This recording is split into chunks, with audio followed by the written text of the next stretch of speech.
आज मैं आपको कुछ ऐसे लोगों के बारे में बताऊंगा जिन्होंने मुश्किलों के सामने अपने घुटने नहीं टेके और जो ठान लिया वो इन्होंने करके दिखाया। बेथोवेन ये आदमी 20 साल की उम्र में ही बहरे हो चुके थे और बहरा होने के बावजूद भी ये महानतम संगीतकार बने। इतना रॉयल्टी आज भी इनको जाता है कि कोई इंसान कल्पना भी नहीं कर सकता। जो आदमी बहरा हो, सुन नहीं सकता हो, उसके बारे में आप कल्पना कर सकते हैं कि वो संगीतकार होगा। जिस आदमी को सुर सुनाई न देता हो, जिसे ताल सुनाई न देता हो, आप अच्छे से सोच सकते हैं संगीतकार बनने के लिए सुनना कितना ज़रूरी होता है। क्योंकि जब कोई इंसान सुनेगा नहीं तो वो समझ कैसे पाएगा, और जो समझेगा नहीं तो वो संगीत कैसे बनाएगा। ये आदमी सुनने की शक्ति खो बैठे थे और उसके बाद भी ये महानतम संगीतकार बने और एक महानतम पेंटर बने। दो खूबी थी इनके अंदर और अपनी काबिलियत से करारा जवाब दिया उन लोगों को जो इन्हें कहते थे कि तू ये नहीं कर पाएगा। इसलिए कहता हूँ, फ़र्क इस बात से नहीं पड़ता कि दुनिया आपके बारे में क्या सोचती है, फ़र्क इस बात से पड़ता है कि आप खुद अपने बारे में क्या सोचते हैं। जैक मा एक टूरिस्ट गाइड का काम करने वाला इंसान, एक छोटी सी नौकरी पाने के लिए इंटरव्यू में 30 बार फेल हुआ इंसान, आज चीन का सबसे अमीर आदमी है। मैं बात कर रहा हूँ अलीबाबा के फाउंडर जैक मा की।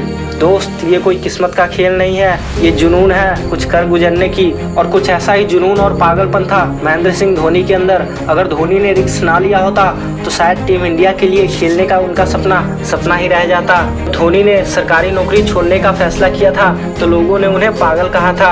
अगर उस समय महेंद्र सिंह धोनी लोगों की बातों में आ जाते तो शायद आज वह इस मुकाम पर नहीं होते। दोस्तों, हर सफलता के पीछे एक दर्दनाक कहानी होती है और हर शोहरत के पीछे कई सालों की कड़ी मेहनत होती है। जब सारी दुनिया कहती है कि हार मान ले, तुझसे ये नहीं होने वाला है, तो उस वक्त अपने दिल की सुनना।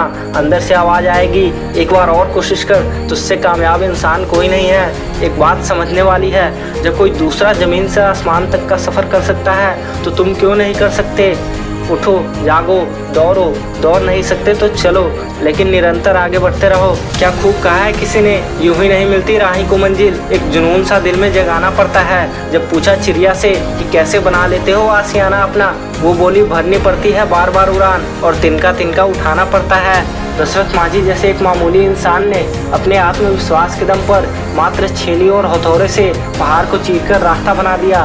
इन सभी लोगों में एक बात कॉमन थी, इन्होंने मुश्किलों के सामने कभी अपने घुटने नहीं टेके और एक जुनून थी इनके अंदर कुछ कर गुजरने की। अगर इतिहास की बड़ी सफलताओं को लोगों ने अपने जुनून के दम पर हासिल किया तो आज भी अगर आपको बड़ी सफलता हासिल करनी है तो उसके लिए आपको अपने अंदर का जुनून जगाना होगा।